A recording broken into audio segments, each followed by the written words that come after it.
The cleric's last words as he, the rogue, and 100 innocent townsfolk are pancaked by 2 falling iron walls, all because we tried to embezzle from the king, were, "I regret nothing." Hey, what's up everybody, the DiceRay here, and welcome to another DnDGreentext video. How are you guys doing? Having a wonderful day today. Before jumping into the video, I want to quickly kindly ask you if you want to take a moment to smash the like button. Takes a second, I appreciate it, lots of thanks so much for that. And yeah, with that being said, I hope you enjoyed the video. Auga. The Lady Knight kisses your hand and praises your beauty and asks you to dance. How does your character respond? Booba ooh ahuba huba huba huba huba auga, compose herself. Of course, shall we? Delusional DM believes that his players make intelligent and well thought out decisions. Be me, the DM. Be not me, Cardslinger, a homebrew class, and the rest of the party on a quest to find the 3 pieces of a magic necklace. Be the Wild Hunt, a mythical host of undead who want the necklace. They have yellow glowing eyes and the moon turns a sickly yellow when they are near. Players are resting in a small town after finding all the pieces and shaking the scouts of the Wild Hunt off their tails. The Cardslinger, who is keeping the necklace parts, wants to leave the guest house that the party is staying in the middle of the night. She's only going out to cause minimal shenanigans, I fool myself into believing, and proceed to ask what she's going to do. She says that she takes out the necklace parts. I prepare to think up some info about it, as I guess that she will be rolling for Arcana, and my self-deception continues. Surely she doesn't want to put it together. I have indicated that it's cursed with powerful necromancy. I think to myself as I cling to my delusions. I put the necklace together, she says. Uh-oh, that MP3. Are you sure? I ask, hoping against hope that she's not being serious. Yes, I put the necklace parts together.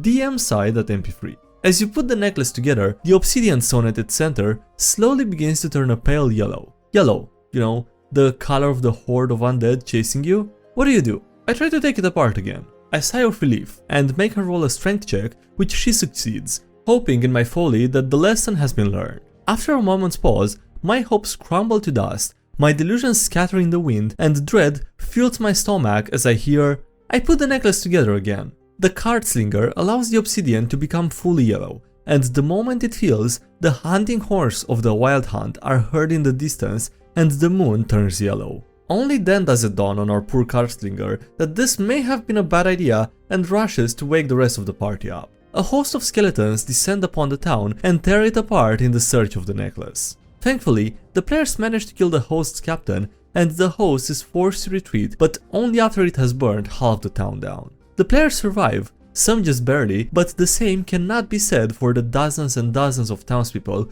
who are dead or injured. The players decide to leave town before anyone figures they are responsible. They manage to escape and have learned to not mess around with powerful cursed items, or so I have convinced myself. Oh yeah, the delusions continue, alright. Traumatize the Dragonborn Barbarian.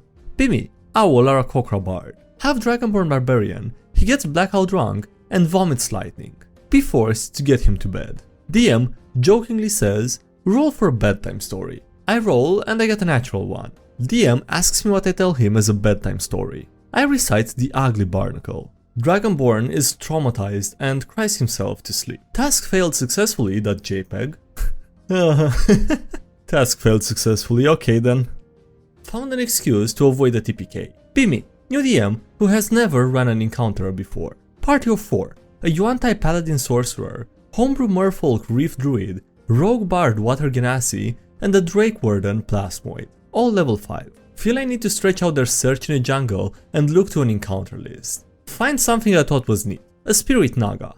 Ooh. Look at the CR of 8 and run to a calculator to see if it would be too bad. Hard fight. Okay, sure, that makes sense, but they are decent in heals and are rather tanky. Start combat with them seeing the Naga before it can do a sneak attack. Yuan-Tai player reminds me that Yuan-Tais and Nagas have beef.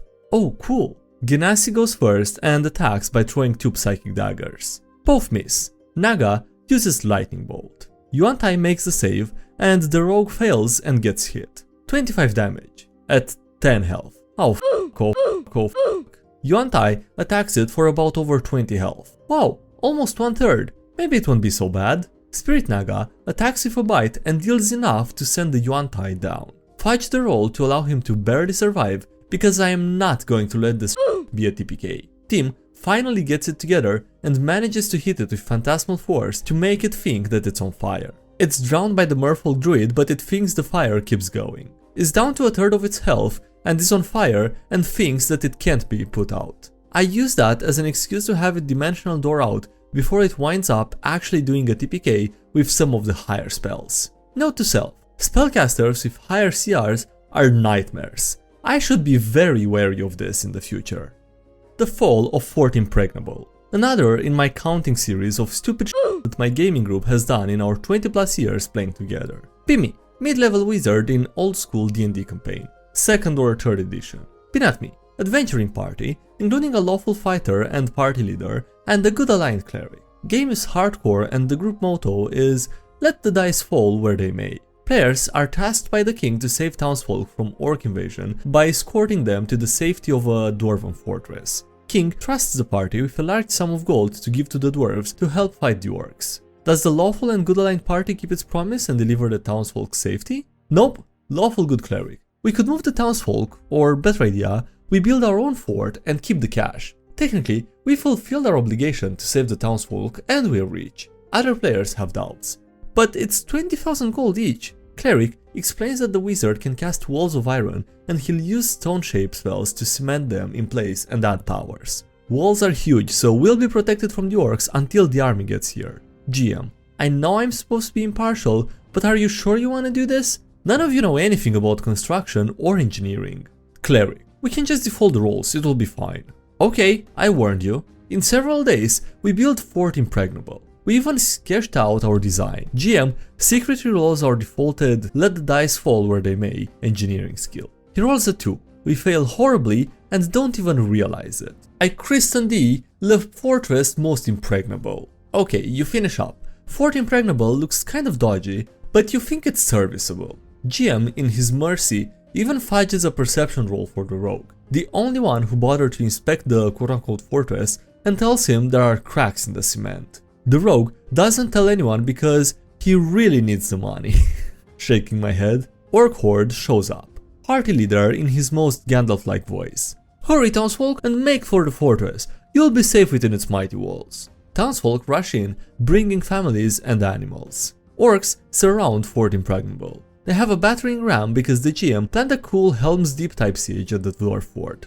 Party laughs. That's 12 inches of solid iron. They'll never get through that. Oh, how wrong we were. Orc Siege Master, who does have engineering skills, doesn't even bother with the stone gate, he just has the battering ram hit the iron wall, and the GM rolls dice a couple of times. As the battering ram slams into the iron wall, you hear a cracking sound, shortly followed by a low rumbling noise. You look at the sturdy iron wall, but that's not the problem. The stonework holding the wall in place crumbles away, because, as a first-year engineering student could tell you, you don't try to buttress iron with a weaker material. Uh-oh. The bad news is that 3 of your 4 iron walls are going to fall.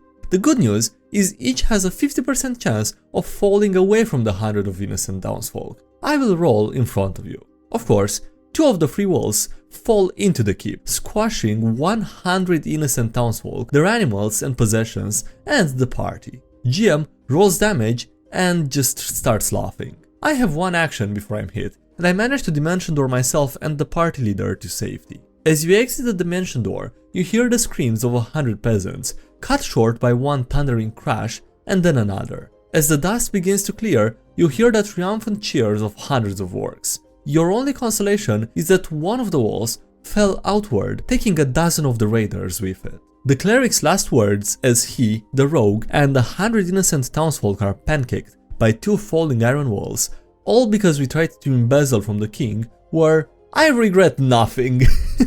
That's actually sad. That's the fact that he doesn't have any regrets about that. That is absolutely the worst part of the story, honestly. Improvised magical weapon. Pimmy, dwarf warrior. Pinatmi. For the most part, doesn't matter, but we have a fairy in our party who my character commonly bickers with. We are on our way to a mysterious town when we stumbled across a shady figure that gave us a place to rest along our journey. Sus, that X. Agree, but keep watch anyway.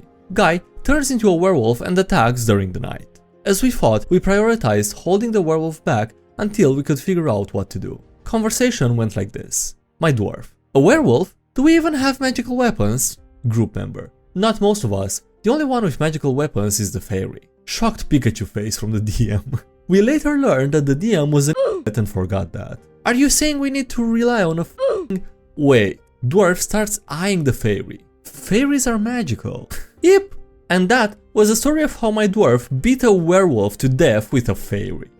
How the DM countered my pranks. Be a halting ranger. Party is on a 2-week boat voyage as passengers. Chatting up some crewmates to pass the time. The boat is purported to be haunted. 2 youngsters dare each other to visit the ghost at midnight. Decline to join. Decide to help them turn the deck into the poop deck. Hiding near the place where the ghost is supposed to appear. See the 2 youngsters. Eavesdropping on their conversation. Countdown to the perfect moment. I pull from my deck of illusions the Ace of Hearts. An illusory red dragon appears behind them. I command it to fly overhead, roar and dispel as it dives towards the youngsters. Quite pleased with myself as the youths scream in terror. Then more screaming. Everyone on board is awake now. Crossbows are out. Look out for the dragon. I stay hidden and I'm not sure what to expect, but it will probably be better if I'm not seen. My wizard and cleric adventuring pals try to help look for and defend against the dragon. I did not mention my scheme to them. It's gonna be a long night.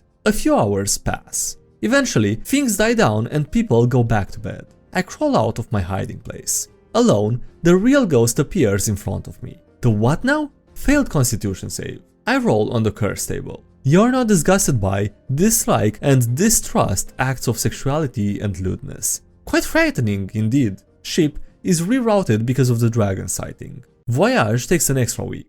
Passengers are on semi-lockdown for safety. The Emperor is hunting a red dragon that doesn't exist. Strange about the dragon, isn't it? Sure is. You look different. Sure do. Yeah, that was a bit unexpected. That was definitely one way to deal with that player. Alright, on that note, that's it for today's video. So thanks so much for watching. I hope you enjoyed. Don't forget to leave a like if you did and subscribe for more if you haven't already. Also, thank you to everyone supporting the channel on my Patreon, as well as YouTube. Lots of thanks so much for those. Links below if you want to check them out, as well as links to the subreddit, Discord, and anything else. And yeah, that's it. Thanks again for watching, and I'll see you next time. Have a great day, bye.